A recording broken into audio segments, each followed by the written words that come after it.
Hello my dear student, তাহলে আমার West বেঙ্গলের স্পেশাল যে স্টুডেন্ট তাদের জন্য আজকে আমাদের এই স্পেশাল ক্লাস। দেখো, তোমরা যারা এখন দ্বাদশ শ্রেণীতে আছো, একাদশ শ্রেণীতে আছো বা মেডিকেল দিতে চাইছো তাদের জন্য শুধু মেডিকেলের এক্সাম নয়, এনইটি মেডিকেলের কথাও নয়, যারা জেন পাস এর মতো এক্সাম দিতে চলেছো তাদের অনেকেই ইচ্ছা তারা বাংলাতে কোশ্চেন পেপারে পরীক্ষা দেবে, কারণ আমাদের বাংলা হচ্ছে আমাদের মাতৃভাষা, তাই তো। বাংলাটা আমরা অনেক বেশি কমফোর্টেবল, তাই না? সেজন্য ওই বাংলাতে প্রিপারেশন নেওয়া যেতেই পারে, কিন্তু তার অনেক অ্যাডভান্টেজ আছে, অনেক ডিসঅ্যাডভান্টেজও আছে। অ্যাডভান্টেজটা হচ্ছে এটা আমাদের মাতৃভাষা, এটার সঙ্গে আমরা অনেক বেশি কমফোর্টেবল, অনেক কিছু সুবিধা হয় আমাদের। কিন্তু ডিসঅ্যাডভান্টেজ কি? এখন অল ইন্ডিয়া বেসিস যে এক্সামটা হয় সেটা এনসিইআরটির বই পড়তে হয়। এবার এনসিইআরটির বইটা মূলত ইংলিশে লেখা, তার বাংলা ভার্সানও আছে। বাংলা ভার্সানের আমরা সেই নোটস এর ফর্মেও তোমাকে সেটা দিয়ে দেবো, কিন্তু কোশ্চেন বেশি প্র্যাকটিস করা এগুলো ইংলিশে হলে অনেক সুবিধা হয়। সেজন্য আমি সবসময় প্রেফার করি তুমি ইংলিশেই পরীক্ষা দেবে।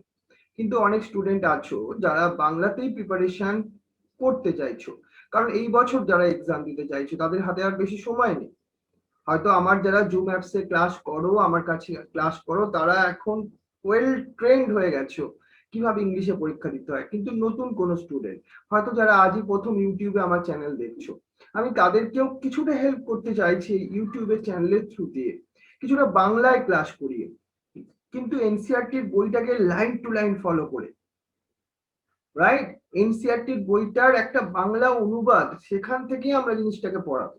এতে কি হবে, তোমার এনসিইআরটির বইটা পড়া হয়ে গেল, আর তুমি খাতায় ছোট ছোট করে নোট তৈরি করে নেবে, বাংলাতে নোট তৈরি করো।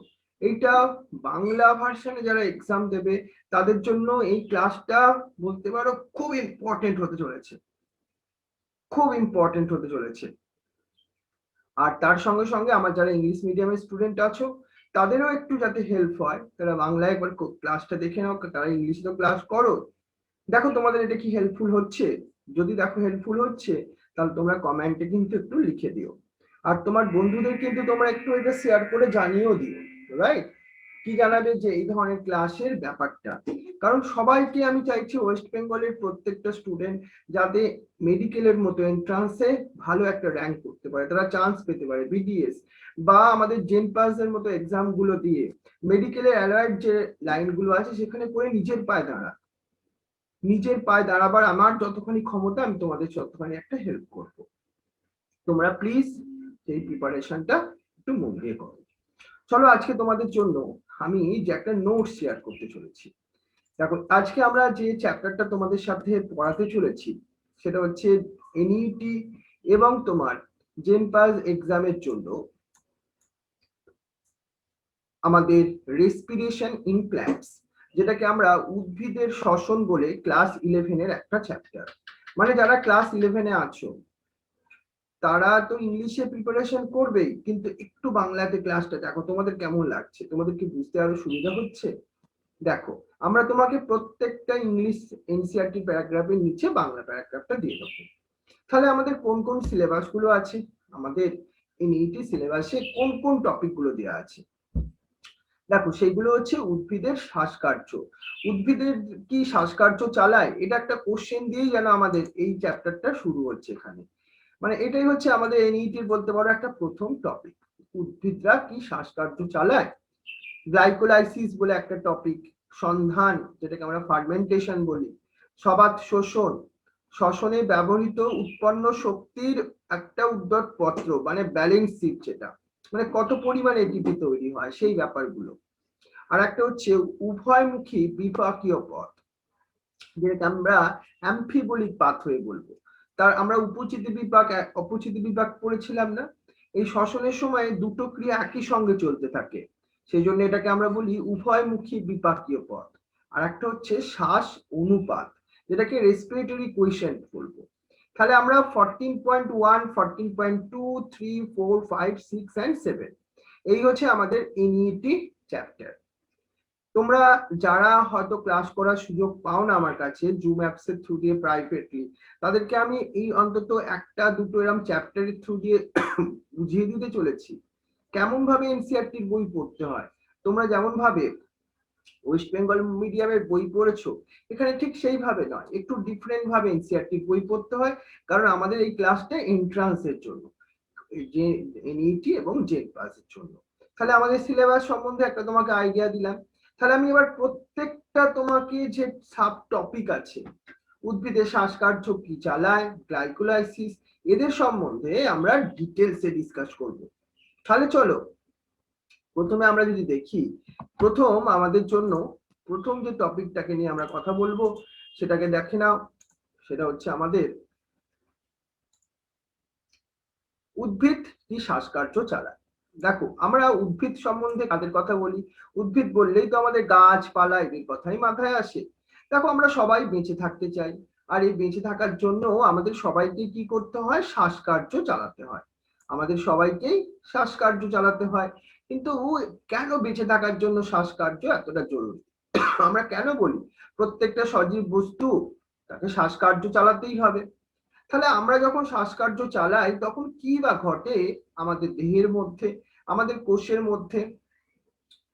আমরা তো প্রাণী, আমাদের দেহের মধ্যে কেমন ঘটে, কিন্তু উদ্ভিদ আর অণুজীবীদের মধ্যে, উদ্ভিদ এবং যদি তোমাকে অণুজীবীদের কথা বলি মানে মাইক্রো অর্গানিজমদের কথা, সব সজীব বস্তু কি শ্বাসকার্য চালায়, প্রাণীরা নয় শ্বাসকার্য চালায়। তুমি দেখো এরকম ব্রিদিং করে জিনিসটা বুঝতে পারবে, কিন্তু উদ্ভিদদের তুমি কেমন ভাবে বুঝবে, তাহলে উদ্ভিদরা কি শ্বাসকার্য চালায় না চালায় না, অণুজীবীরা মানে মাইক্রো অর্গানিজমরা, তারা সবাই যে সজীব বস্তু আছে তারা কি শ্বাসকার্য চালায়, যদি বা চালায় তারা কিভাবে চালায়, এই সব প্রশ্নের আমরা উত্তর খোঁজার চেষ্টা করব এই চ্যাপ্টারটার মধ্যে দিয়ে। দেখো সব সজীব বস্তুরই দৈনন্দিন যে ক্রিয়াকলাপ তাদের করতেই হয়, এটা তাদের বেঁচে থাকার বলতে পারো গুরুত্বপূর্ণ ঘটনা, যেমন শ্বসন বা পরিবহন, চলন, প্রজনন, এমনকি শ্বাসকার্য আলটিমেটলি সম্পাদনের জন্য শক্তির প্রয়োজন। দেখুন আমাদের এই যে বডি, এর ভেতরে শক্তি আছে বলেই তো আমরা সজীব, নাহলে আমরা কি হতাম, ডেড বডি হয়ে যেতাম। তাহলে এই শক্তি ব্যাপারটা কিন্তু ভেরি ইম্পর্টেন্ট, মানে শক্তি বলতে পারো সবকিছু। তাহলে এইসব কাজের জন্য প্রয়োজনীয় শক্তিটা কোথা থেকে আসে, যার জন্য তুমি সজীব, যার জন্য তুমি বেঁচে আছো। তাহলে আমরা সবাই জানি শক্তি পাওয়ার জন্য আমরা খাদ্য গ্রহণ করি, এটা আমরা ছোটবেলা থেকেই শিখিয়ে দিয়েছি তোমাকে, যে তুমি খাদ্য খাও, তুমি ভাত খাও, ডাল খাও, তুমি এসব কেন খাও, শক্তি পাওয়ার জন্য। অনেকে বলবে না আমি টেস্ট পাওয়ার জন্য, না টেস্টের জন্য নয়, আমরা শক্তির জন্য, তাই না, শক্তির জন্য খাদ্য খাই।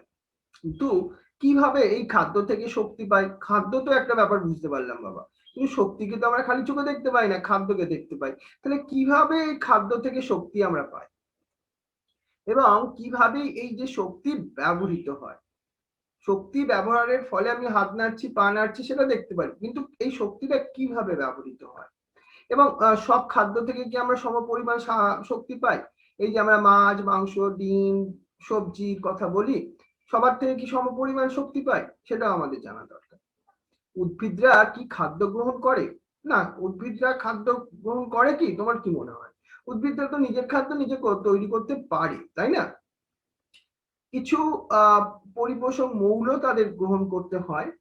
তাহলে উদ্ভিদরা কোথা থেকে তাদের প্রয়োজনীয় শক্তি পায়, দেখো উদ্ভিদ যেহেতু সজীব বস্তু, আমি আগেই বলেছিলাম সজীব বস্তু মানে তার শক্তির দরকার, তাহলে উদ্ভিদরা কোথা থেকে শক্তি পায়, আর অণুজীবীরা যারা মাইক্রো অর্গানিজম যাদেরকে আমরা খালি চোখে দেখতেই পাই না, তাদের ক্ষেত্রে শক্তির চাহিদা কিভাবে পূরণ হয়, এরাও কি খাদ্য গ্রহণ করে, অণুজীবীরা কি খাদ্য গ্রহণ করে, হ্যাঁ করে, তাই না, তোমাদের একটু একটু আইডিয়া আছে, এরা পোষক দেহ থেকে অনেক সময় নিউট্রিয়েন্ট টেক আপ করে, কিন্তু কেমন ভাবে কিভাবে সেগুলো সবই আমরা এই চ্যাপ্টারের মধ্যে ডিসকাস করব।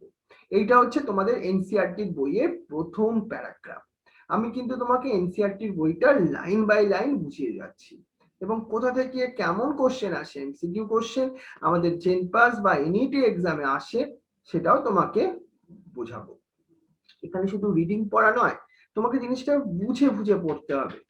মেডিকেল বা এন্ট্রান্সে পড়বার একটা ধরন আছে, আমার কিন্তু উদ্দেশ্য সেই জিনিসটাই তোমাদের বুঝিয়ে দেওয়া।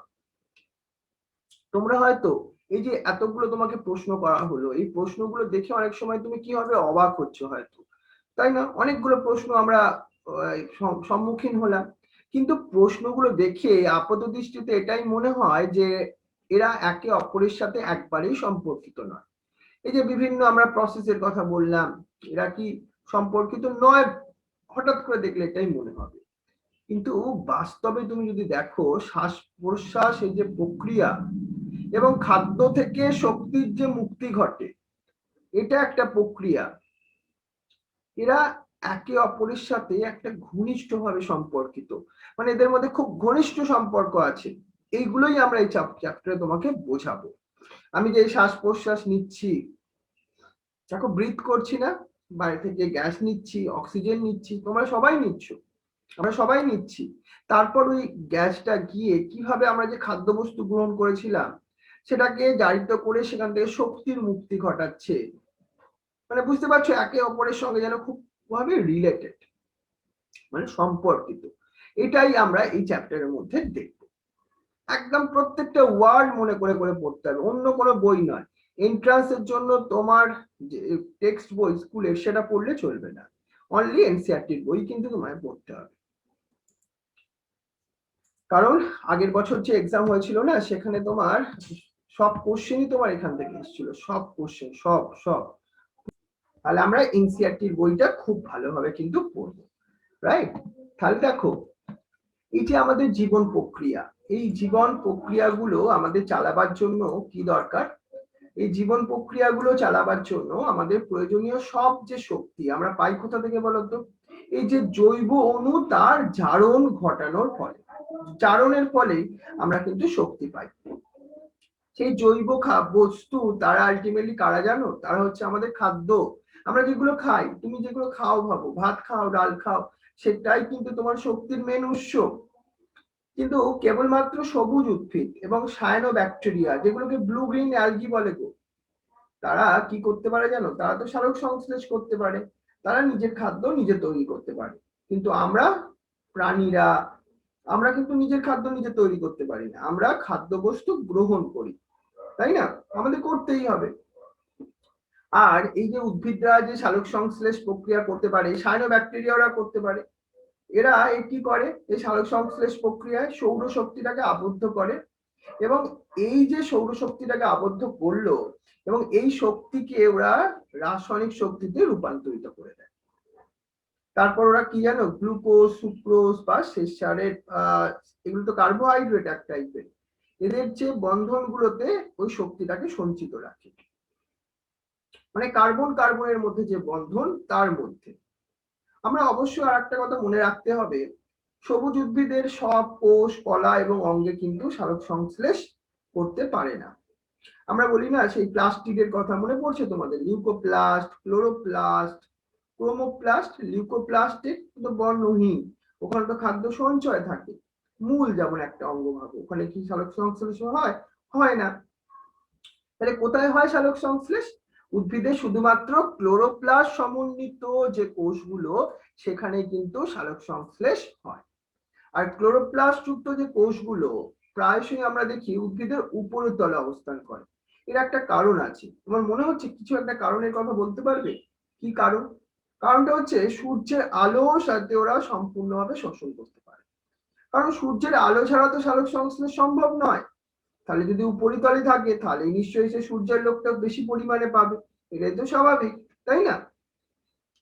দেখো, এরপরে আমরা একটা জিনিস দেখি। তবে সবুজ উদ্ভিদের অসবুজ যে অংশগুলো আছে, সব অঙ্গ বা কলা, সেইগুলোর মধ্যে কোষের বা জারণের জন্য খাদ্যের প্রয়োজন। ওখানে তো আর খাদ্য তৈরি হয় না, তাহলে ওখানে কি হবে? ওখানেও তো খাদ্য দরকার, কারণ খাদ্য ছাড়া শক্তি তৈরি হবে না। তাই উদ্ভিদের যে অসবুজ অংশগুলো, খাদ্যের পরিবহন হওয়া প্রয়োজন। মানে সবুজ কোষগুলো থেকে অসবুজ অংশগুলোতে খাদ্য পরিবহন হতেই হবে, তবেই আলটিমেটলি কি হবে? খাদ্যের মধ্যস্থ শক্তির মুক্তি ঘটবে, শক্তি উৎপন্ন হবে। আর এবার আমাদের কথা বলবো, চলো। প্রাণীরা মানে যারা পরভোজী, হেটেরোট্রপিক, অর্থাৎ এরা উদ্ভিদ থেকে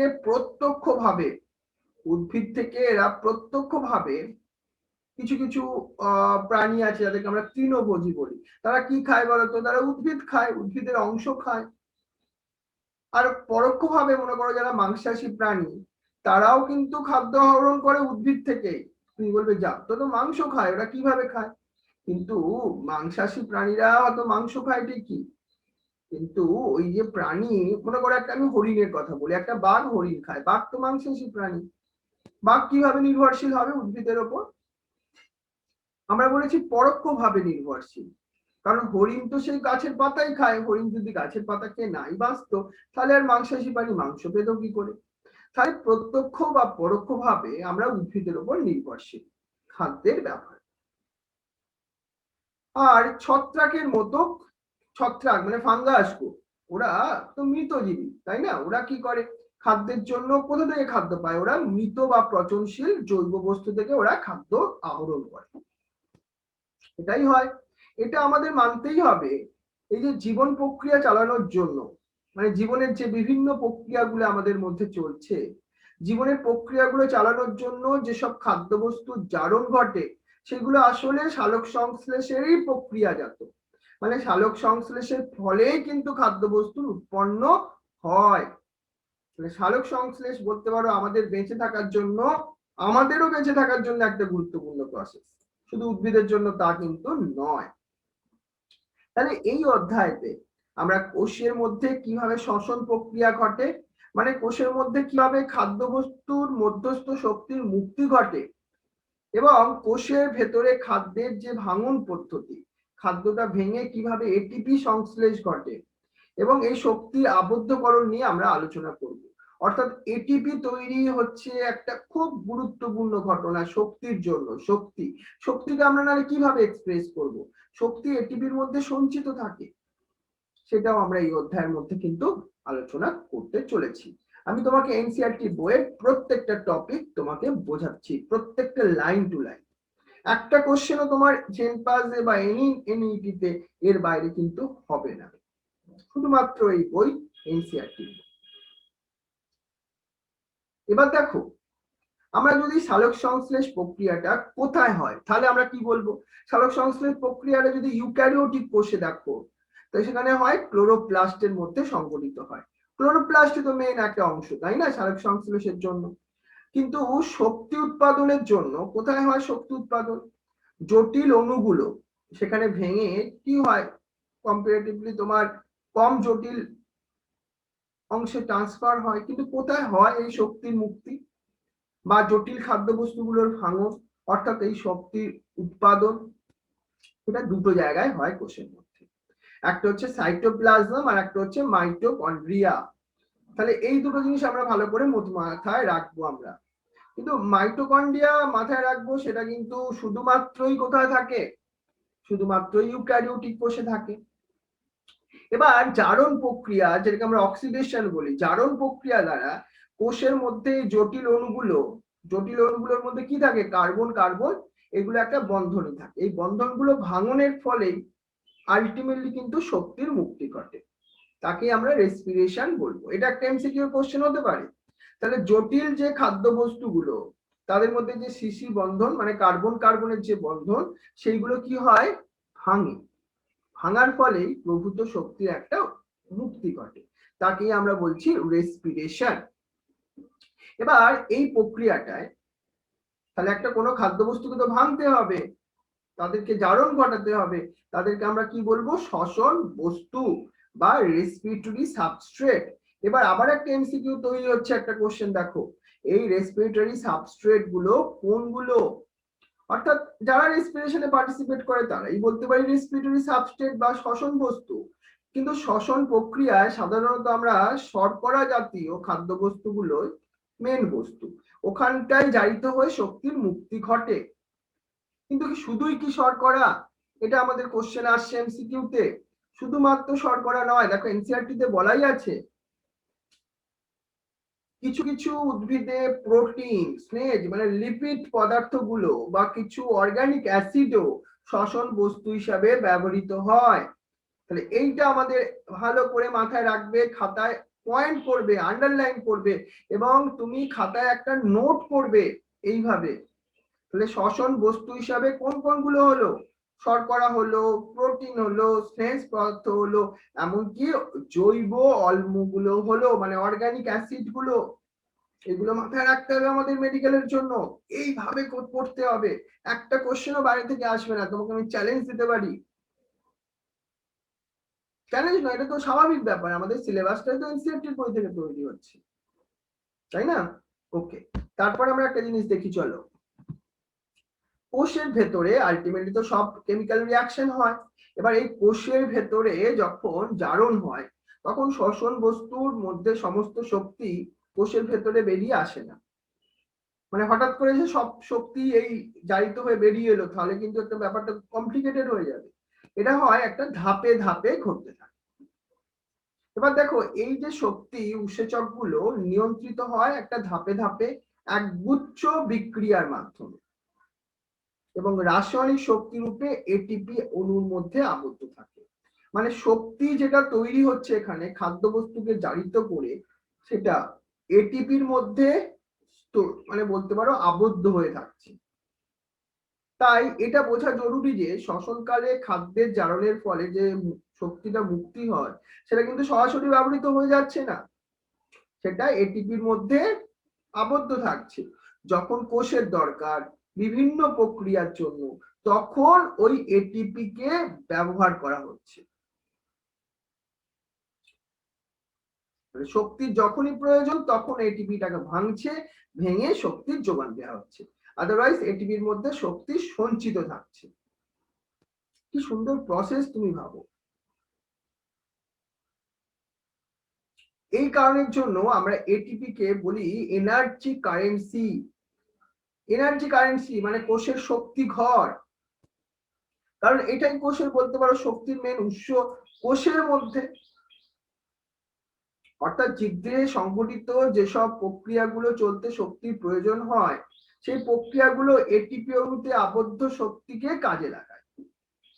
শুধু তাই নয়, কোষের ভেতরে যে অন্যান্য জৈব কিছু সংশ্লেষ ঘটছে, কাঁচামাল হিসাবে শোষণকালে উৎপন্ন যে কার্বন কাঠামোটাও ব্যবহৃত হয় এখানে। তাহলে আমরা এটিপির দুটো ব্যবহার দেখলাম। এটা আবার একটা এমসিকিউ এর কোশ্চেন। কি সেটা? আবদ্ধ শক্তিকে কাজে লাগিয়ে এবং কোষের ভেতরে অন্যান্য অণুর জৈব সংশ্লেষ করতে তার কাঁচামাল হিসাবে শ্বসনকালে উৎপন্ন কার্বন কাঠামো হিসাবে ব্যবহৃত হয়। এটা আমরা দুটো ফাংশন পেয়ে গেলাম, শুধুমাত্র এনার্জি কারেন্সি নয় কিন্তু। এই হচ্ছে আমাদের ইন্ট্রোডাকশন এই চ্যাপ্টারের জন্য। এবার আমরা পড়বো আমাদের 14.1 উদ্ভিদ কি শ্বাসকার্য চালায়। তাহলে আমরা এবার একদম ডাইরেক্ট, আমাদের এটাও এনসিইআরটি তে আছে, সবই এনসিইআরটি তে আছে। প্রথম দেখো, আমাদের উদ্ভিদ কি শ্বাসকার্য চালায়? Do the plants ultimately breathe? এই প্রশ্নটি যদি সরাসরি উত্তর দেওয়া কিন্তু কখনোই সম্ভব নয়, কারণ আমরা সেটা বুঝতে পারি না। কিন্তু উদ্ভিদ শ্বাসকার্য চালায়, এটাকে আমি বলবো হ্যাঁ, অ্যান্সারটা হ্যাঁ। উদ্ভিদের শ্বসনের জন্য কি দরকার? অক্সিজেন প্রয়োজন হয়, এবং এদের শ্বসনকালে কার্বন ডাই অক্সাইড নির্গত হয়। তাহলে এটা ভালো করে মাথায় রাখো, উদ্ভিদের শ্বসনের জন্য অক্সিজেনের প্রয়োজন হয় এবং এদের শ্বসনকালে কার্বন ডাই অক্সাইড নির্গত হয়। এটা কিন্তু আমাদের সঙ্গে অনেকটা মিল আছে না? আমাদেরও তো তাই হয়। এটা বলা চলে যে উদ্ভিদের এমন ব্যবস্থাপনা রয়েছে যা শ্বসনের জন্য উদ্ভিদকে অক্সিজেনের লভ্যতাকে সুনিশ্চিত করে। তার মানে অক্সিজেন ছাড়া কিন্তু তোমার শ্বসন হবে না, কিন্তু উদ্ভিদের এমনই তো ব্যবস্থা আছে যাতে ওরা সবসময় অক্সিজেনটা পেয়ে যায়। কিন্তু কি সেই ব্যবস্থা? তার জন্য একটা উদ্ভিদ সবসময় অক্সিজেন পায়, এর জন্য কয়েকটা আমরা কারণও বলবো। কিন্তু প্রাণীদের মধ্যেও উদ্ভিদদের গ্যাসের বিনিময়ের জন্য কিছু বিশেষ কোনো অঙ্গ নেই। যেমন আমাদের কি আছে? লাংস বা ফুসফুস আছে, উদ্ভিদের কিন্তু এইভাবে নেই। তাহলে উদ্ভিদরা কিভাবে শ্বাসকার্য চালায়?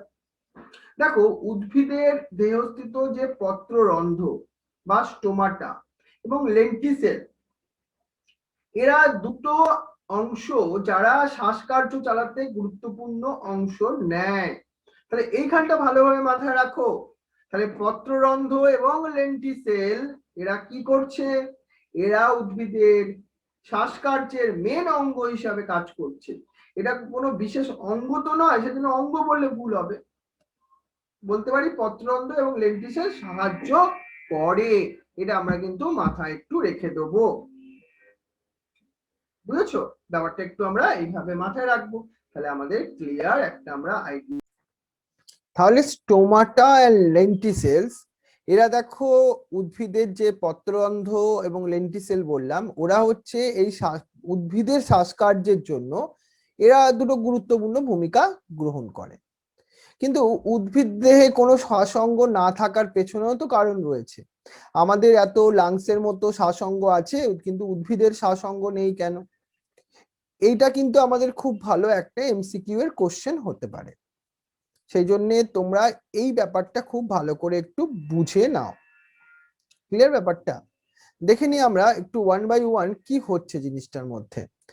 দেখো, আমরা একটুখানি দেখি উদ্ভিদের কোনো শ্বাসঙ্গ না থাকার পেছনে প্রথম কারণ হচ্ছে উদ্ভিদের যে প্রতিটি অংশ এদের নিজস্ব গ্যাসীয় আদান প্রদানের চাহিদা নিজেরাই পূরণ করতে পারে, এবং খুবই অল্প পরিমাণ গ্যাসীয় বস্তু উদ্ভিদের এক অংশ থেকে অপর অংশে পরিবাহিত হয়। এটা হচ্ছে প্রথম একটা কারণ। দ্বিতীয় কারণ, উদ্ভিদের গ্যাসীয় বিনিময় খুব একটা প্রয়োজন পড়ে না। আমাদের যেমন গ্যাসীয় বিনিময় পড়ে, আমাদের বলতে পারো যে কোষের মধ্যে কার্বন ডাই অক্সাইড বেশি পরিমাণে তৈরি হয়। কার্বন ডাই অক্সাইড তো হার্মফুল, ক্ষতিকারক। আর উদ্ভিদা আবার কি করে, ওই কার্বন ডাই অক্সাইডটা তার সালোক সংশ্লেষের জন্য কাজে লাগিয়ে নেয়, বুঝতেই পারছো। সেজন্য গ্যাসীয় আদান প্রদান খুব একটা প্রয়োজন পড়ে না, কারণ শুধুমাত্র উদ্ভিদের মূল, কাণ্ড এবং পাতায় শ্বসনের হার যে প্রাণীদের শ্বসনের হারের চেয়ে অনেকটাই কম।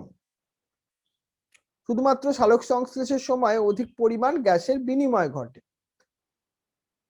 প্রতিটি পাতাই এই সময় তার নিজস্ব চাহিদা পূরণের জন্য বিশেষভাবে অভিযোজিত হয়। এটা উদ্ভিদের একটা বৈশিষ্ট্য। যখন কোনো কোষে সালোক সংশ্লেষ প্রক্রিয়াটা ঘটে, তখন কোষটিতে কি হয়, অক্সিজেনের যোগানোর কোনো সমস্যাই হয় না।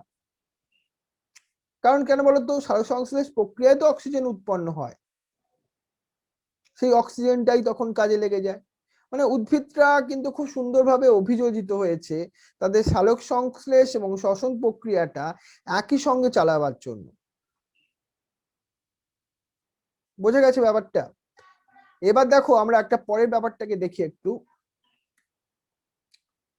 দেখো, আমরা যেটাকে আমি পরের বিষয়বস্তুটা তোমায় বলছি, 3 নাম্বার কারণ, তুমি যদি একটা বৃহদাকার এবং অধিক বড় একটা স্ফীত কোনো উদ্ভিদের ক্ষেত্রে আমরা যদি দেখি, সালোক সংশ্লেষের ফলে উৎপন্ন গ্যাসগুলো ব্যাপনের মাধ্যমে বিস্তারের দূরত্ব খুব বেশি হয় না। আর কি, প্রতিটি উদ্ভিদের প্রতিটি সজীব কোষে উদ্ভিদের দেহতলের খুব কাছাকাছি অবস্থান করে। এটা একটা উদ্ভিদের কিন্তু খুব গুরুত্বপূর্ণ বৈশিষ্ট্য। প্রতিটি সজীব কোষ তার দেহতলের খুব কাছাকাছি অবস্থান করছে।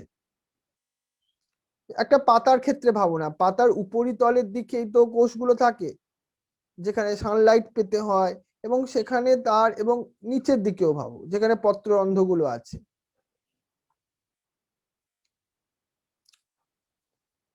তোমরা অবশ্য জিজ্ঞাসা করতেই পারো যে তাহলে পুরু কাস্টল, কাণ্ড এবং মূলের ক্ষেত্রে কি হবে? ওরা তো আর একদম সেই উপরিতলের সঙ্গে সঙ্গে থাকে না। এর অ্যান্সারটা আমি তোমায় কিরম ভাবে দেবো জানো? সেটা হচ্ছে, উদ্ভিদের যে কাণ্ডের সজীব কোষগুলো বাকলের ভিতরের দিকে এবং তলদেশে পাতলা স্তরগুলো এমন ভাবে বিন্যস্ত থাকে তাতে ওদের সুবিধা হয়। আর কাণ্ডে কি থাকে, লেন্টিসেল নামক কতগুলো ছিদ্র বর্তমান থাকে। আর কাণ্ডের অভ্যন্তরে যে কোষগুলো থাকে সেগুলো কিন্তু মৃত হয়। তার কাজ কিন্তু শুধুমাত্র উদ্ভিদকে যান্ত্রিক সহায়তা প্রদান করা। তাই একটি উদ্ভিদের বেশিরভাগ কোষই পৃষ্ঠতলের কোনো না কোনো অংশে বায়ুর সংস্পর্শে থাকে। মূল, কাণ্ড এবং পাতায় উপস্থিত শিথিলভাবে সজ্জিত যে প্যারেনকাইমা কোষগুলো থাকে না, তারা বায়ু সংস্পর্শে থাকে, যা পরস্পরে যুক্ত হয়ে একটা বায়ু গহ্বরে সমন্বিত একটা জালককে গঠন করে। এই কারণগুলোর জন্যই উদ্ভিদের কিন্তু নির্দিষ্ট শ্বাসঙ্গ না থাকলেও উদ্ভিদ তার শ্বাসকার্যটা খুবই ভালোভাবে করতে পারে। কিন্তু এই যে আমরা বলছিলাম শ্বসন, এটিপির উৎপাদন, সেটা কিভাবে ঘটে সেটাকে যদি আমরা বলি, হয় কেমন ভাবে জানো? গ্লুকোজ অণুর সম্পূর্ণ জারণে সবশেষে যে উপজাত বস্তু হিসাবে কি তৈরি হয়? কার্বন ডাই অক্সাইড এবং জল উৎপন্ন হয়। কিন্তু আসল কোন উপাদান তৈরি হয়? সেটা হচ্ছে শক্তি। অর্থাৎ আমরা যদি এটাকে কেমিক্যালি একটা রাসায়নিক বিক্রিয়ার মাধ্যমে বর্ণনা করি, কি বলবো?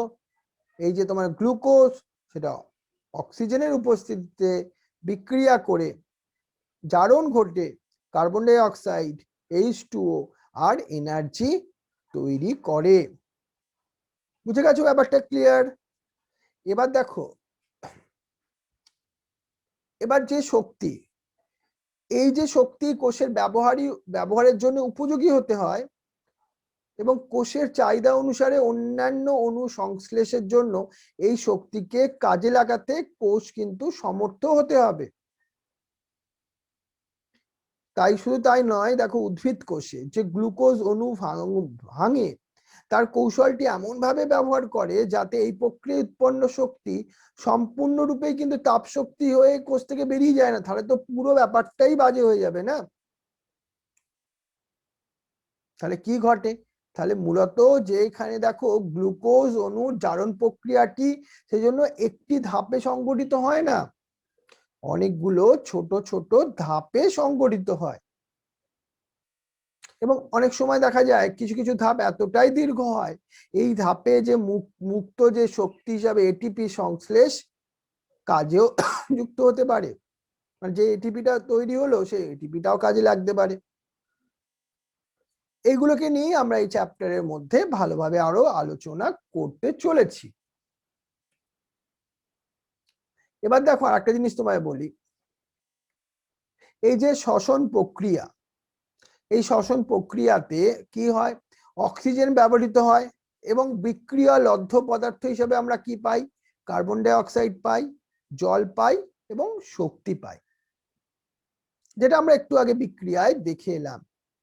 কিন্তু এই যে জারণের বিক্রিয়ার জন্য অক্সিজেনের যে প্রয়োজন হয়, কিন্তু কিছু কিছু কোষ এমন পরিবেশে তো বাঁচতে পারে যেখানে অক্সিজেনের উপস্থিতি থাকতেও পারে আবার নাও থাকতে পারে। তাহলে আমরা কি এমন কোন জীবের উপস্থিতি বা কল্পনা করতে পারি যারা অক্সিজেনের অনুপস্থিতিতে থাকে? দেখো পৃথিবীর বুকে সৃষ্ট প্রথম যে জীবকোষ তৈরি হয়েছিল তারা কিন্তু এমন পরিবেশে বেঁচে থাকতো যেখানে অক্সিজেনের অস্তিত্ব ছিল না, কারণ প্রথমে তো অক্সিজেন ছিল না আমাদের পরিবেশে। এটা বিশ্বাস করার মতো কিন্তু অনেক কারণ রয়েছে, আমাদের অনেক প্রুফ রয়েছে। এমনকি বর্তমানকালে যদি তুমি সজীব বস্তুর মধ্যে এমন কিছু সজীব বস্তুর কথা আমরা জানি যারা অবাধ পরিবেশে, মানে অক্সিজেনের অনুপস্থিতিতে নিজেদের বসবাসের জন্য অভিযোজিত করে নিয়েছে। এইসব জীবগুলোকে আমরা আংশিক অবায়ুজীবী বা পুরোপুরি অবায়ুজীবীও বলি, যেখানে জীব তার শ্বসনের জন্য অক্সিজেন বিহীন পরিবেশ থাকাটা বাধ্যতামূলক। মানে উল্টো হয়ে গেল ব্যাপারটা, মানে অক্সিজেন থাকলে এরা আবার বাঁচতে পারে না। মানে বুঝতে পারছো ব্যাপারটা কিরকম অভিযোজন ঘটেছে বিভিন্ন জীবের মধ্যে? অর্থাৎ অক্সিজেন সাহায্য ছাড়াই গ্লুকোজের কিন্তু আংশিক জারণ ঘটে।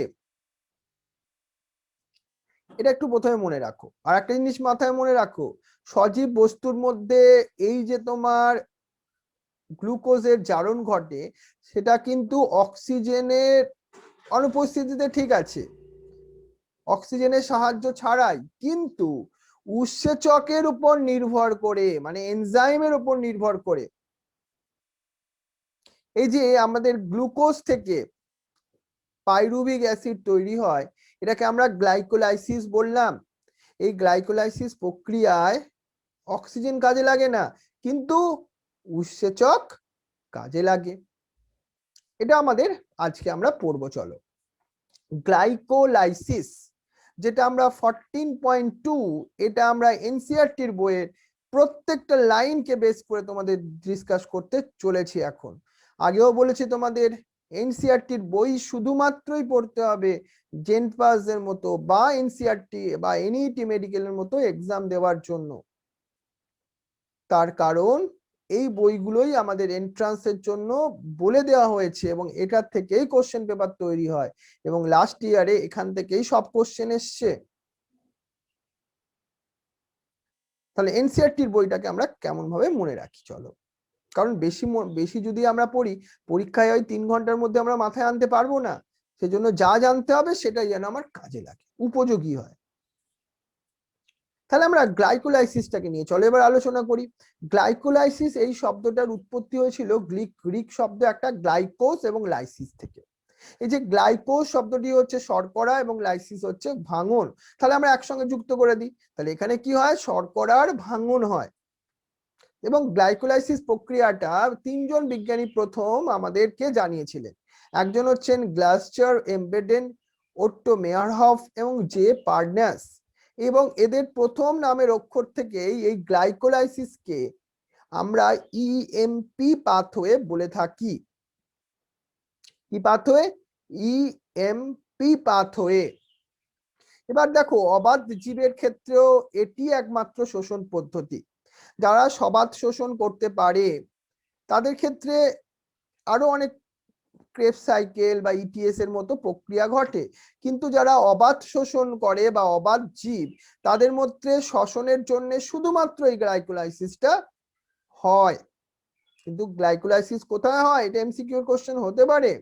গ্লাইকোলাইসিস হয় কোষের সাইটোপ্লাজমের মধ্যে, এবং সব সজীব বস্তুই এই প্রক্রিয়ায় ঘটতে দেখা যায়। শুধুমাত্র যে শর্করা তা কিন্তু নয়, অন্যান্য বস্তুও হতে পারে। এই প্রক্রিয়ায় কি হয়, এই প্রক্রিয়ায় গ্লুকোজটা কিন্তু আংশিকভাবে জারণ ঘটে। কিন্তু কি তৈরি হয় গ্লাইকোলাইসিস থেকে? 2 অণু পাইরুভিক অ্যাসিড উৎপন্ন হয়, এটা মেডিকেলের কোশ্চেন। 2 অণু পাইরুভিক অ্যাসিড উৎপন্ন হয়। এবার দেখো উদ্ভিদ যে সালোক সংশ্লেষ প্রক্রিয়ায় সর্বশেষ কি উৎপন্ন করে, সুক্রোজ তৈরি করে। সেই সুক্রোজ আলটিমেটলি দেহে সঞ্চিত থাকে শর্করা হিসাবে, এবং অর্থাৎ স্টার্চ হিসাবে। এই স্টার্চ থেকে কিন্তু গ্লুকোজ তৈরি হয়। ইনভার্টেজ বলে একটা উৎসেচকের নাম মনে রাখো। কি নাম? ইনভার্টেজ। এই ইনভার্টেজ উৎসেচক কি করে, সুক্রোজকে গ্লুকোজ এবং ফ্রুক্টোজে পরিণত করে। অর্থাৎ ডাইস্যাকারাইড বা দ্বিশর্করা ভেঙে দুটো মনোশর্করা তৈরি হয়। এই 2 একক শর্করা যাকে আমরা বলছি গ্লুকোজ এবং ফ্রুক্টোজ, তারা গ্লাইকোলাইসিস প্রক্রিয়ায় প্রবেশ করে। এখানে আমরা কয়েকটা উৎসেচকের নাম বলছি, উৎসেচকের নামগুলো কিন্তু মেডিকেলের জন্য ভেরি ইম্পর্টেন্ট। যেমন হেক্সোকাইনেস উৎসেচক। হেক্সোকাইনেস উৎসেচক কি করে, গ্লুকোজ এবং ফ্রুক্টোজকে ফসফরিভবন ঘটায়। এর ফলে গ্লুকোজ থেকে গ্লুকোজ 6 ফসফেট তৈরি হয়, অর্থাৎ গ্লুকোজের 6 নাম্বার কার্বনে একটা ফসফেট গ্রুপ যুক্ত হয়। এই গ্লুকোজের ফসফেটটা এই রূপে যখন তৈরি হয় তখন গ্লুকোজ 6 ফসফেট তৈরি হলো। এবার গ্লুকোজ 6 ফসফেট আইসোমারেজ নামক আরেকটা উৎসেচকের সহায়তায় ফ্রুক্টোজ 6 ফসফেট তৈরি করে। এই যে গ্লুকোজ এবং ফ্রুক্টোজ বিপাকের পরবর্তী ধাপগুলো চলো আমরা গ্লাইকোলাইসিসের থ্রু দিয়ে দেখাচ্ছি তোমাকে। এ দেখো গ্লুকোজ থেকে কি তৈরি হলো, গ্লুকোজ 6 ফসফেট তৈরি হলো, তারপর ফ্রুক্টোজ 6 ফসফেট, ফ্রুক্টোজ 1,6 বিস ফসফেট, তারপর তৈরি হলো দুটো সাবস্টেন্স, দুটোই হচ্ছে ট্রায়োজ ফসফেট। তার মানে হচ্ছে যার মধ্যে 3টে কার্বন কন্টেন্ট করে আছে কিন্তু ফসফেট যুক্ত হয়ে আছে। সরি গ্লিসারলডিহাইড 3 ফসফেট, আর একটা হচ্ছে ডিহাইড্রোক্সি অ্যাসিটোন ফসফেট। এই যে অ্যারোটা আমরা দেখাচ্ছি এটা হচ্ছে রিভার্সেবল, মানে এই সাবস্টেন্সটা এখানে কনভার্সন হতে পারে। তারপর কি, এই যে গ্লিসারলডিহাইড 3 ফসফেট থেকে কি তৈরি হয়, 1,3 বিস ফসফোগ্লিসারিক অ্যাসিড, 3 ফসফোগ্লিসারিক অ্যাসিড, 2 ফসফোগ্লিসারেট, তারপরে ফসফোএনল পাইরুভেট আর পাইরুভিক অ্যাসিড তৈরি হয়। এই হচ্ছে ডিফারেন্ট স্টেপস গুলো।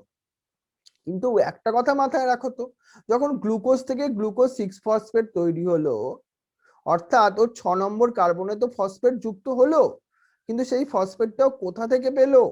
এ দেখো এটিপি, এর মধ্যে কটা ফসফেট ছিল?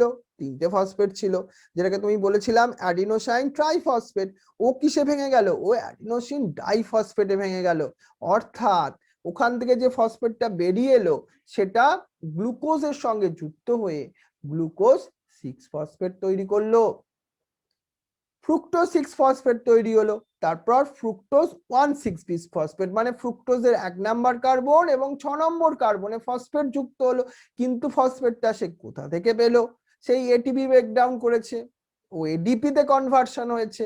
তখন যে ফসফেটটা মুক্ত হয়েছিল সেটা 1 নাম্বার কার্বনে গিয়ে যুক্ত হয়েছিল। তারপর গ্লিসারলডিহাইড 3 ফসফেট এবং ডিহাইড্রোক্সি অ্যাসিটোন ফসফেট। এটা মনে রাখবে তুমি, এটা কটা কার্বন যুক্ত? 3টে কার্বন যুক্ত। ফ্রুক্টোজ 1,6 ফসফেট কটা কার্বন যুক্ত? 6টা কার্বন যুক্ত। এই কার্বন নাম্বার দিয়েও কিন্তু আমাদের এমসিকিউ আসতে পারে। এবার দেখো, যখন আমাদের গ্লিসারলডিহাইড 3 ফসফেট থেকে 1,3 বিস ফসফোগ্লিসারিক অ্যাসিড তৈরি হচ্ছে, সেই স্টেপটাতেই এনএডি প্লাস কিসে কনভার্সন হলো? NADH প্লাস H প্লাস এ। তখনই একটা ইনঅর্গানিক ফসফেট আবার কিন্তু গ্লিসারলডিহাইড 3 ফসফেটের সঙ্গে যুক্ত হয়েছে। সেই কারণের জন্যই দেখো 3 নাম্বার কার্বনে আগে ফসফেট ছিল, এখন 1 নাম্বার কার্বনেও কিন্তু ফসফেট যুক্ত হয়ে গেছে। কিন্তু তারপরের স্টেপটা মাথায় রাখো, 1 নাম্বার এবং 3 নাম্বার কার্বনে ফসফেট যুক্ত থাকার জন্য আমরা কি বলছিলাম? 1,3 বিস ফসফোগ্লিসারিক অ্যাসিড। ওখান থেকে কি তৈরি হচ্ছে? 3 ফসফোগ্লিসারিক অ্যাসিড, মানে 1 নাম্বার কার্বন থেকে ফসফেটটা বেরিয়ে যাচ্ছে। কিন্তু সেই ফসফেটটা বেরিয়ে গেলে কি হবে? এখন দেখো, তখন এডিপি অ্যাডিনোসিন ডাইফসফেট, যার মধ্যে 2টো ফসফেট ছিল, সে আরেকটা ফসফেট নিয়ে সে কিসে কনভার্সন হয়ে গেল? এটিপি। দেখো, এটা হচ্ছে সেই শক্তি তৈরি হলো কিনা? এটিপি তৈরি হলো। তারপরে তুমি যদি লাস্টের দিকে স্টেপে একটা দেখো, দেখো ফসফোএনল পাইরুভেট থেকে পাইরুভিক অ্যাসিড তৈরি হলো, মানে ফসফেট গ্রুপটা আবার বেরিয়ে গেল।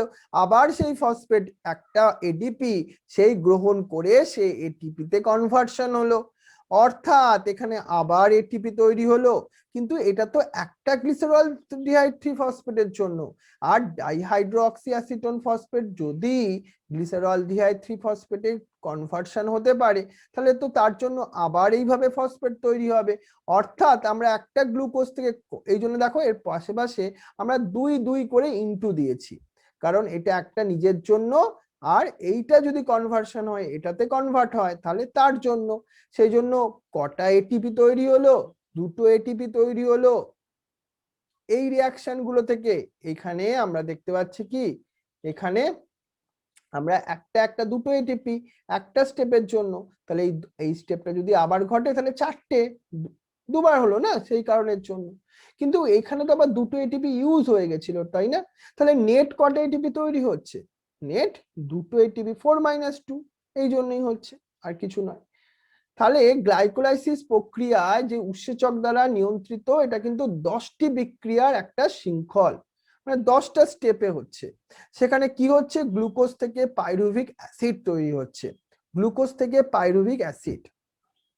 গ্লাইকোলাইসিসের বিভিন্ন পর্যায়গুলো তুমি যদি অধ্যয়ন করো, দেখবে কোন কোন ধাপে এটিপি তৈরি হচ্ছে এবং কোন কোন ধাপে NADPH তৈরি হচ্ছে, সেটা তোমাকে মনে রাখতে হবে মেডিকেলের জন্য।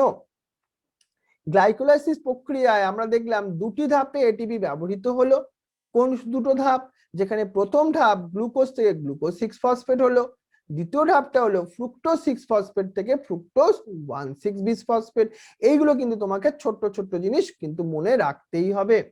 এবং ফ্রুক্টোজ যে তোমার তৈরি হলো, ফ্রুক্টোজ যেটা তৈরি হলো তোমার, সেই ফ্রুক্টোজ 1,6 যে ডাইফসফেট, সেটা বিসফসফেট, সেটা কি তৈরি করছে? ডাইহাইড্রোক্সি অ্যাসিটোন ফসফেট এবং 3 ফসফোগ্লিসারিক অ্যাসিড বা গ্লিসারলডিহাইড। মানে ওই 4টা তোমায় লিখে লিখে মনে রাখতে হবে। এবার মনে রাখো, আর একটা জিনিস তোমরা লক্ষ্য করবে, NAD প্লাস থেকে NADH প্লাস H প্লাস গঠিত হচ্ছে। এই ঘটনাটা তখনই ঘটছে যখন 3 ফসফোগ্লিসারলডিহাইড থেকে 1,3 বিসফসফোগ্লিসারিক অ্যাসিড তৈরি হচ্ছে। বিপিজি এর ফুল ফর্ম কিন্তু বিস ফসফোগ্লিসারিক অ্যাসিড, এগুলো মনে রেখো। কিন্তু পিজিএল থেকে অপসারিত 2টি রেডক্স সমতুল্য 2টি হাইড্রোজেন পরমাণু রূপে একটি NAD+ অণুতে স্থানান্তরিত হচ্ছে। আর পিজিএল যেটা জারিত হয়ে একটি অজৈব ফসফেটকেও যুক্ত করিয়ে দিচ্ছে। সেই জন্য বিপিজিএ থেকে আমরা কি পাচ্ছি? 3 ফসফোগ্লিসারিক অ্যাসিড পরিবর্তনও একটা শক্তি উৎপাদন প্রক্রিয়া কিন্তু, কারণ এই NADH এর মধ্যেও এটিপি থাকে কিন্তু লুকিয়ে থাকে। আমরা ইটিএস এ সেটা তোমাকে ব্যাখ্যাও করব। এই যে ফসফোএনল পাইরুভেট থেকে যে পাইরুভিক অ্যাসিড গঠিত হওয়ার সময় একটি এটিপি অণু উৎপন্ন হয়। এই বিক্রিয়া পথে একটি অণু গ্লুকোজ থেকে সরাসরি আমরা কত এটিপি অণু সংশ্লেষ করতে পারলাম? তাহলে আমি তোমাকে যেটা নেট বললাম, নেট 2 এটিপি, সেটা তোমাদের মাথায় কিন্তু রাখতে হবে। অর্থাৎ গ্লাইকোলাইসিস প্রক্রিয়া উৎপন্ন মুখ্য বস্তুটা হচ্ছে পাইরুভিক অ্যাসিড। কিন্তু এবার পাইরুভিক অ্যাসিডের কি হবে? এর পরিণত নির্ভর করে কোষের চাহিদার উপর, কোষের কত এনার্জি দরকার। গ্লাইকোলাইসিস প্রক্রিয়া উৎপন্ন যে পাইরুভিক অ্যাসিডকে বিভিন্ন কোষে তিনটি প্রধান উপায়ে পরিচালিত করা যেতে পারে। একটা হলো ল্যাকটিক অ্যাসিড সন্ধান হতে পারে, কোহল সন্ধান হতে পারে, বা সবাত শোষণ হতে পারে। যদি তুমি প্রোক্যারিওটিক বা এককোষী কিছু ইউক্যারিওটিক জীব দেখো, যারা সবাত শোষণ হিসাবে সন্ধান প্রক্রিয়া মেনলি অবাত শোষণ বলা যেতে পারে, সন্ধান প্রক্রিয়া এদের এখানে সংঘটিত হয়, কারণ অক্সিজেন লাগে না সেখানে। গ্লুকোজের সম্পূর্ণ জারণের ফলে যখন কার্বন ডাই অক্সাইড, জল এবং তোমার শক্তি উৎপন্ন হয়, সেটাকে আমরা ক্রেবস চক্র বলবো। সেটা কিন্তু সবাত শোষণের জন্য। অবাত শোষণ প্রক্রিয়ায় কোহল সন্ধান এবং ল্যাকটিক অ্যাসিড তৈরি হয়, আর সবাত শোষণে গ্লুকোজের সম্পূর্ণ জারণ ঘটে। মানে এটা কিন্তু পার্থক্য তুমি বুঝতে পারছো তো সবাত এবং অবাতের মধ্যে। আর এই সবাত শোষণে অক্সিজেনের দরকার হয় কিন্তু। এবার আমি তোমাকে সন্ধান বলে একটা প্রক্রিয়ার কথা বলবো, যেটাকে আমি বলছি ফার্মেন্টেশন। দেখো, সন্ধান বা ফার্মেন্টেশন বলতে আমরা কি বুঝি? সন্ধান প্রক্রিয়া ধরে নেওয়া যাক, যাকে আমরা বলি ইস্ট অক্সিজেনের অনুপস্থিতিতে কতকগুলো বিক্রিয়ার মাধ্যমে গ্লুকোজের অসম্পূর্ণ জারণ ঘটায়। এর ফলে কি হয়? পাইরুভিক অ্যাসিড থেকে কার্বন ডাই অক্সাইড এবং ইথানল তৈরি হয়। আংশিক জারণ, তাহলে আমরা নিশ্চয়ই একদম পুরোপুরি এটিপি পাবো না, কিন্তু আংশিক এটিপি পাবো, কম এটিপি পাবো। পাইরুভিক অ্যাসিড ডিকার্বক্সিলেজ এবং অ্যালকোহল ডিহাইড্রোজিনেজ দুটি উৎসেচকের প্রভাবে এই বিক্রিয়াগুলো ঘটে। এই এনজাইমগুলোর নাম মনে রাখতেই হবে। পাইরুভিক অ্যাসিড ডিকার্বক্সিলেজ এবং অ্যালকোহল ডিহাইড্রোজিনেজ আন্ডারলাইন করে নোট করবে। এই বিক্রিয়াগুলো এমনই ঘটে, কোথায় কোথায় ঘটে? কিছু ব্যাকটেরিয়ার মধ্যে, যেমন পাইরুভিক অ্যাসিড থেকে ল্যাকটিক অ্যাসিড তৈরি হয়, ল্যাকটিক অ্যাসিড ব্যাকটেরিয়া যেমন। এবং এই বিক্রিয়ায় বিভিন্ন ধাপগুলো আমরা একটু পরেই তোমায় দেখাবো। যেমন আমরা যদি অনেক বেশি শারীরিক পরিশ্রম করি, পেশির মধ্যেও আমাদের প্রাণী কোষে কোষীয় শ্বসনের জন্য প্রয়োজনীয় অক্সিজেন আমরা সাপ্লাই করতে পারি না, তখন অভাব ঘটে অক্সিজেনের। তখনও ল্যাকটিক ডিহাইড্রোজিনেস উৎসেচক এই পাইরুভিক অ্যাসিড থেকে ল্যাকটিক অ্যাসিড তৈরি করে দেয়। এই প্রক্রিয়া দুটিতে বিজারক দ্রব্য হিসাবে কে ব্যবহৃত হয়? এটা এমসিকিউ এর কোশ্চেন। NADH+H+, যা পুনরায় জারিত হয়ে আবার দেখো NAD+ এ কনভার্সন হয়ে যায়। ক্লিয়ার? এটা মাথায় রাখবো আমরা। তাহলে আমরা ল্যাকটিক অ্যাসিড বলো বা কোহল সন্ধান বলো, এই সন্ধান উভয় ক্ষেত্রেই আমরা কি দেখবো? শক্তির মুক্তি ঘটে, কিন্তু ঘটলেও অনেক কম পরিমাণে। গ্লুকোজের যে মধ্যস্থ শক্তি 7%-এরও কম শক্তি এই প্রক্রিয়ায় মুক্ত ঘটে। কত পার্সেন্ট? 7%-এরও কম। এই শক্তি পুরোটাই এটিপির উচ্চ যে বন্ধনী সেখানে আবদ্ধ থাকে। এই যে অ্যাসিড বা অ্যালকোহল বললাম, যাই উৎপন্ন হোক না কেন, এই প্রক্রিয়াগুলো কিন্তু অত্যন্ত বিপজ্জনক। বিপজ্জনক কেন? কোন জীবের ক্ষেত্রে? যাদের মধ্যে এইগুলো ঘটছে। যখন এক অণু গ্লুকোজের সন্ধানে অ্যালকোহল বা ল্যাকটিক অ্যাসিড উৎপন্ন হয়, তখন মোট কত অণু এটিপি সংশ্লেষ হয়? মাত্র 2 অণু। কারণ গ্লাইকোলাইসিসের সময় সংশ্লিষ্ট এটিপির সংখ্যা গণনা করে আমরা সেটাকে বার করে নিতে পারি। একটা ইস্টের মধ্যে তো সন্ধান হয়, এর মধ্যে যখন অ্যালকোহল তৈরি হয়, যদি তার ঘনত্বটা 13% পৌঁছে যায়, তখন কিন্তু বিষক্রিয়া সৃষ্টি হয় এবং ইস্ট কিন্তু মরে যায়। তাহলে প্রাথমিকভাবে সংঘটিত সন্ধান প্রক্রিয়া উৎপন্ন পানীয়তে অ্যালকোহলের সর্বোচ্চ ঘনত্ব কত হবে? দেখি, এটা তোমরা সবাই কমেন্ট সেকশনে একটু জেনে, একটু খুঁজে, একটু লেখার চেষ্টা করো। দেখি কে পারো, তোমাদের মধ্যে কে প্রথম পারো তাকে আমরা কমেন্টে পিন করেও দেবো। চলো, প্রথম কে পারবে অ্যান্সারটা দিতে? প্রাকৃতিকভাবে সন্ধান প্রক্রিয়ায়, মানে যারটা ঠিক হবে তারটাই অবশ্য প্রিন্ট করা হবে, প্রথম যারটা ঠিক হবে, ভুল হলে হবে না। প্রথম, সংঘটিত সন্ধান প্রক্রিয়া উৎপন্ন পানীয়তে অ্যালকোহলের সর্বোচ্চ ঘনত্ব কত হবে। দেখো, অ্যালকোহল যুক্ত পানীয়তে অ্যালকোহলের পরিমাণ এই ঘনত্ব অপেক্ষা অধিক ঘনত্বের অ্যালকোহল কিভাবে পাওয়া যেতে পারে, সেটা তো আমরা ডিস্টিলেশন প্রসেসের থ্রু দিয়ে এটা আমরা পরবর্তীকালে আলোচনাও করব। আমরা তাহলে যেটা দেখালাম, গ্লুকোজ থেকে কি তৈরি হচ্ছে, গ্লিসারলডিহাইড ফসফেট, ওখান থেকে 3-ফসফোগ্লিসারিক অ্যাসিড, ফসফোরিনল পাইরুভিক অ্যাসিড, সেখান থেকে পাইরুভিক অ্যাসিড। এবার এই পাইরুভিক অ্যাসিড থেকে সন্ধান প্রক্রিয়ায় আইদার ল্যাকটিক অ্যাসিড তৈরি হতে পারে অথবা ইথানল তৈরি হতে পারে। কিন্তু এখানে দেখতে পাচ্ছ NADH টা ব্যবহৃত হয়ে NAD+ এ কনভার্সন হচ্ছে। এটা কিন্তু মাথায় রাখো, এখানে NADH তৈরি হচ্ছে না, NADH ব্যবহৃত হচ্ছে, এটা মাথায় রাখতে হবে আমাদের। তাহলে কোন প্রক্রিয়ায় দ্বারা সজীব বস্তু গ্লুকোজের সম্পূর্ণ জারণ ঘটায় এবং খাদ্যের সঞ্চিত শক্তির মুক্তি ঘটিয়ে কোষের বিপাকের জন্য প্রয়োজনীয় অধিক সংখ্যক এটিপি তৈরি করে, সেটা হচ্ছে সবাত শোষণ প্রক্রিয়া। ইউক্যারিওটিক কোষে যেটা মাইটোকন্ড্রিয়ার মধ্যে সংঘটিত হয় এবং তার জন্য অক্সিজেনের প্রয়োজন ঘটে, সবাত শোষণ, সম্পূর্ণরূপে জারণ ঘটে, রাইট। এখানে অনেক বেশি শক্তির মুক্তি ঘটে সন্ধান প্রক্রিয়ার থেকে। আমরা উচ্চতর যে জীবগুলো দেখি তাদের মধ্যে কিন্তু সবাত শোষণই হয়, কারণ তাদের বেশি শক্তির দরকার তাদের বেঁচে থাকার জন্য, এই কারণের জন্য। তাহলে এই হচ্ছে আমাদের সন্ধান প্রক্রিয়া। তাহলে আমরা এই পর্যন্ত তোমাদেরকে আজকে পড়ালাম। তোমরা একটু ভালোভাবে পড়ে তোমাদের কেমন লাগলো, জেনপাস বা NET এক্সাম সত্যি সোজা তুমি যদি সঠিক টেকনিক ভাবে পড়ো। প্রবলেমটা কোথায়, ম্যাক্সিমাম স্টুডেন্ট জানে না এনসিইআরটির বই পড়তে হবে, জানলেও কেমন ভাবে পড়তে হবে সেটা জানে না। তাহলে তোমরা যারা বাংলায় প্রিপারেশন নিতে চাইছো, আমি তাদেরকে টেকনিকটা অন্তত শিখিয়ে দিতে চাইছি।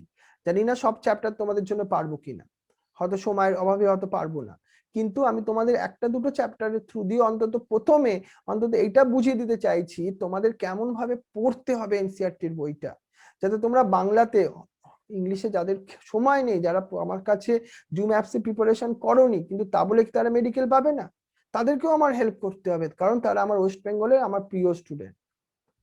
বুঝতে পারছো, প্রত্যেকটা স্টুডেন্টই আমার প্রিয়। সেজন্য তোমাদের জন্য একটা স্পেশাল আমার গিফট থাকলো, তোমরা যাতে এনসিইআরটির বইটা বাংলায় পড়তে পারো। নোটস করবে, কিন্তু নোটসটা করতেই হবে। বেস্ট অফ লাক তোমাদের সবাইকে। আমরা পরের পার্টগুলোকে নিয়ে আবার নতুন একটা ক্লাসে আসবো পরবর্তীকালে, কিন্তু এই ক্লাসটা তুমি করে কিভাবে নোট করলে সেটা আমাদের জানিও। আমাদের হোয়াটসঅ্যাপ নাম্বারও আছে 9804265101। কোনো কিছু ডাউট থাকলে সেখানে লিখে দিও, আমি তোমাকে হেল্প করার চেষ্টা করব। আর আমার যারা জুম অ্যাপসে ক্লাস করো সেই স্টুডেন্টরা বাংলা মিডিয়াম, তারাও এই ক্লাসটা কিন্তু ভালোভাবে দেখে নাও। এতে কি হবে, তোমার কিন্তু ইংলিশের যে পড়াই আমি যেটা বা পড়িয়েছি তোমাকে ক্লাসে, সেটা অনেকটা ইজি হয়ে যাবে। আমি সেই ক্লাসটাও তোমাকে আপলোড করে দেবো। ক্লিয়ার? প্রত্যেকটা চ্যাপ্টারকে যদি আমরা এইভাবে করি, প্রত্যেকটা টপিক, প্রত্যেকটা লাইনকে যদি ভালোভাবে বুঝে পড়ি, কেন আমরা মেডিকেল পাবো না গো? কেন বায়োলজিতে 360 পাবো না? কেমিস্ট্রি চ্যানেল আছে আমাদের, যেটা আসান কেমিস্ট্রি পায়েল ম্যাম বলে, দেখবেন লিঙ্কটা নিচে দেওয়া আছে। ওই কেমিস্ট্রি চ্যানেলেও আমরা কেমিস্ট্রিটাও তোমায় হেল্প করছি, বায়োলজি এন্ড কেমিস্ট্রি দিয়ে তোমাকে অনেক কিছু করানো যাবে। আমরা সেই আমাদের প্রসেসটাকেও তোমাদের মধ্যে নিয়ে আসতে চলেছি। ওকে, তোমাদের সবাইকে থ্যাংক ইউ ভেরি মাচ। ভালো থেকো তোমরা। Thank you very much.